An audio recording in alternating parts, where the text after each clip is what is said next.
তো গাইস, আমরা বের হলাম শীতের কুয়াশার জন্য। একদমই বাইকে চালানো যায় না।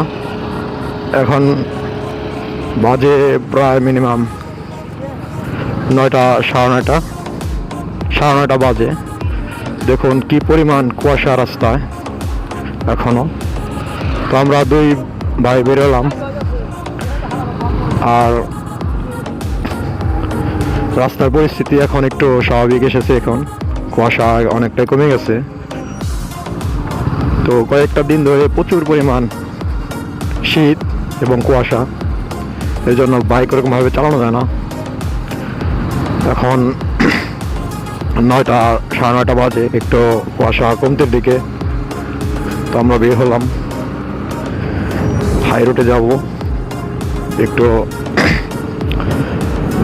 বাইক নিয়ে ঘুরবো, দেখি কি অবস্থা। কিছুদিন ধরে তো প্রচুর ঠান্ডা পড়তেছে, বাইকারদের অনেকই প্রবলেম। বড় গাড়ি যদিও গ্লাস থাকে, বাইক তো একদম খোলামেলা, এই জন্য বাইকারদের একটু প্রবলেম বেশি হয়। এটা শুধু যারা বাইকে রাইড করে তারাই বলতে পারবো যে বর্তমান কি একটা অবস্থা। তো বন্ধু বান্ধব যারা আছে ওরাও মানে এখন বাইকে চড়ে ঘুরতে চায় না শীতের জন্য, একটা অবস্থা। তো আমরা এখন আছি গরুরা বাস স্ট্যান্ড। এই কেমনে যাস? এখানে একটু রিক্সি হয়ে যায়। তো আমরা গরুরা বাস স্ট্যান্ড আছি এখন। এখন যাব টাকা হারিয়েছে মহাসড়কে। এখন যাব বাতলি।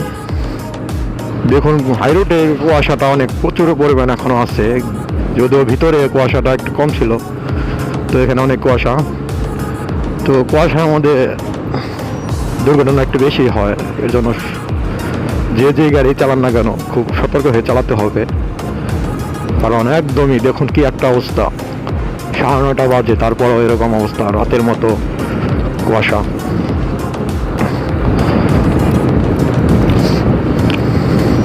তো গরমের দিনে বাইক চালিয়ে অন্যরকম একটা ফিল, শীতের দিনেও এটা অন্যরকম একটা ফিল।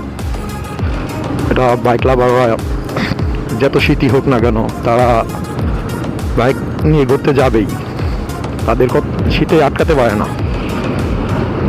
তো এই যে বড় গাড়িগুলো আছে এগুলো মানে ছোট ছোট গাড়ি মনে করে না, ওদের কারণে যত বাইকাররা দুর্ঘটনায় পড়ে শিকার হয়।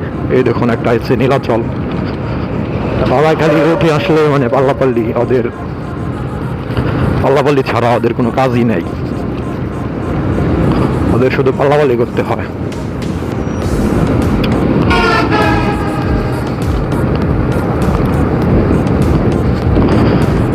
তো দেখুন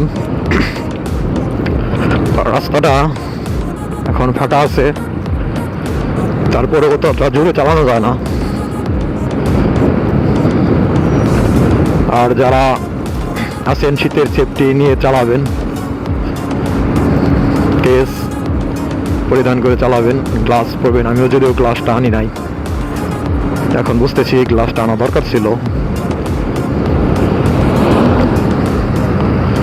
তো এই যে আমার ভাই আর আমার কাকাতো ভাই যাচ্ছে। তো আমরা দুইটা বাইকে এখন যাচ্ছি 3 জনে ঘোরার জন্য। জানি না এভাবে আর কতদিন থাকবে নিম্নচাপ, এটা কুয়াশার নিম্নচাপ বলে। বৃষ্টি যেমন একই ধারে অনেক দিন হয়, এরকম কুয়াশারও একটা নিম্নচাপ শুরু হয়েছে কিছুদিন ধরে, প্রচুর ঠান্ডা।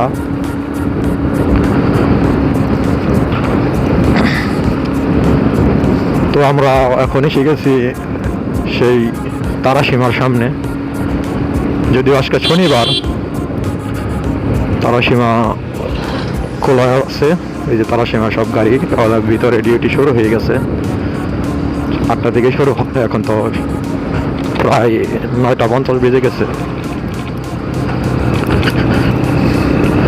আমি দেখতেছি যত সামনে যাচ্ছি তত কুয়াশাটা প্রচুর পরিমাণ গভীর, কিছুই দেখা যাচ্ছে না। কিছু কিছু জায়গায় কুয়াশার হারটা অনেক বেশি।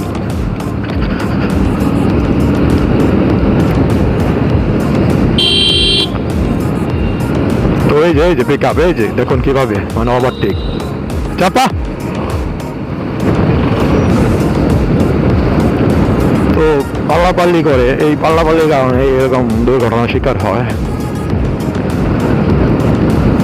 বেশিরভাগ সেলফি বাসগুলো এগুলা একটু বেশি পাল্লাপাল্লি করে। তার বর্তমান সেলফি বাস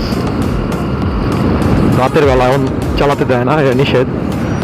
সেলফির হারও অনেকটা মানে কেমন এখন কমে গেছে, আগে যেভাবে ছিল সেলফি।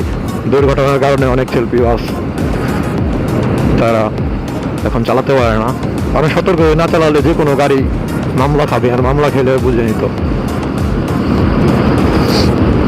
তো সেলফির কথা বলতে বলতেই সেলফি এসে গেছে আমাদের সামনে। দেখুন দেখুন কিভাবে বাউলিগুলো মারে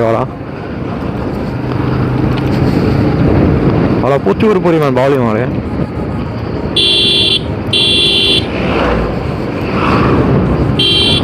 তো আমাদের ঢাকার ইতিহাস সব বড় গাড়ি চলাফেরা করে, এখানে কোনো ছোট গাড়ি এরকম ভাবে নেই। ছোট গাড়ির মধ্যে এখনই যে সকাল সকাল দেখে যে অটোওয়ালা দেখুন চালাইতেছে, এগুলা পুলিশে কারণে কিছুক্ষণ পরে আর চালাতে পারবে না, কারণ পুলিশে এখনো মানে নামে না এই রাস্তায়।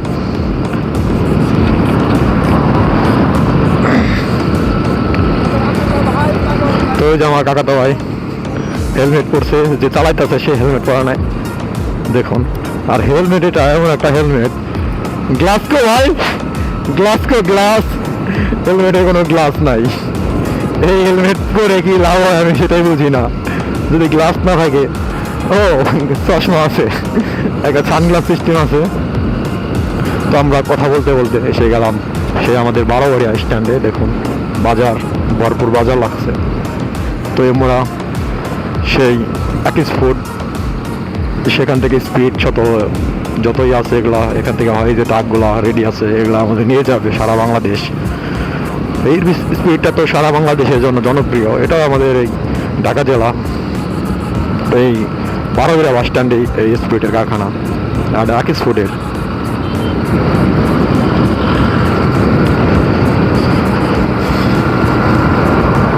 তো ঠান্ডা ঠান্ডা ভালো লাগতেছে, যদিও ওরকম ভাবে চালাইতে পারতেছি না, গাড়ির স্পিড উঠাইতে পারতেছি না।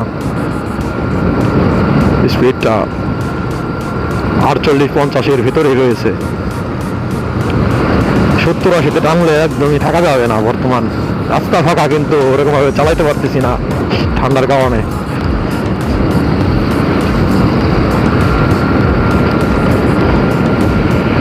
তো এটা সুন্দর একটা জায়গা এই বড়বাড়িয়া। ওই দেখুন পাল্লাপাল্লি শুরু হয়ে গেছে।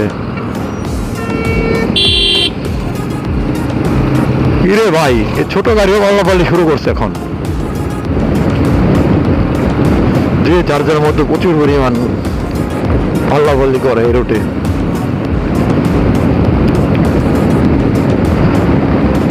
তো রাস্তা পুরাই ফাঁকা এখন, একদমই কোনো গাড়ি নেই, খালি কুয়াশা কুয়াশা, কুয়াশা ছাড়া কিছুই নেই, যত মোড়া শুধু কুয়াশা। এই যে আমার কাকাতো ভাই, সে তার গ্লাসটা নামাই দিছে, সে সানগ্লাস সিস্টেম এটা হেলমেটটা। তো আমরা এসে গেছি বাতুরি স্কেল। দেখুন এখন সামনে ভিড় আছে একটা, এই ভিড়টা বোঝা যায় না, আর সাদা গাড়ির রংটা উঠে গেছে, ভিড়টা বোঝা যাচ্ছে না। তো কথা বলতে বলতে বাতুলি স্কেলে এসে গেলাম। এখন যাবো বাতুলি বাস স্ট্যান্ড, একটা দরকার। তো বাতুলি বাস স্ট্যান্ড আসলাম, আর আপনাদের সাথে রাইড শেয়ার করলাম বর্তমান কি পরিস্থিতি এখন ঠান্ডার দিনে।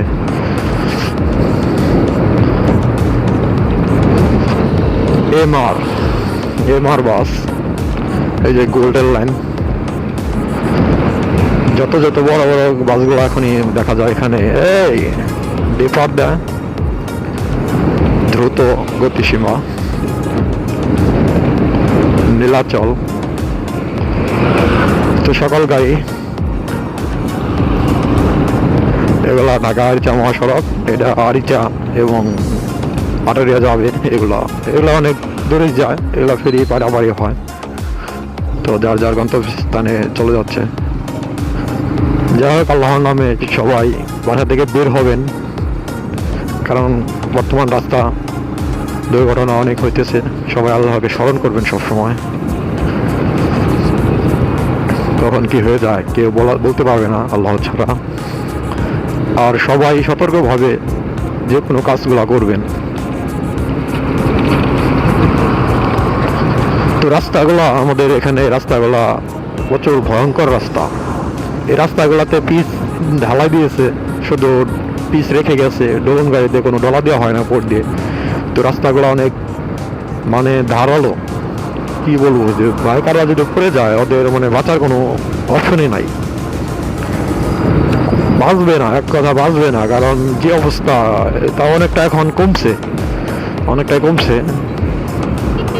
গাড়ি যাইতে যাইতে একটু সমান হয়ে গেছে, তো আর কিছুদিন পরে সমান হয়ে যাবে।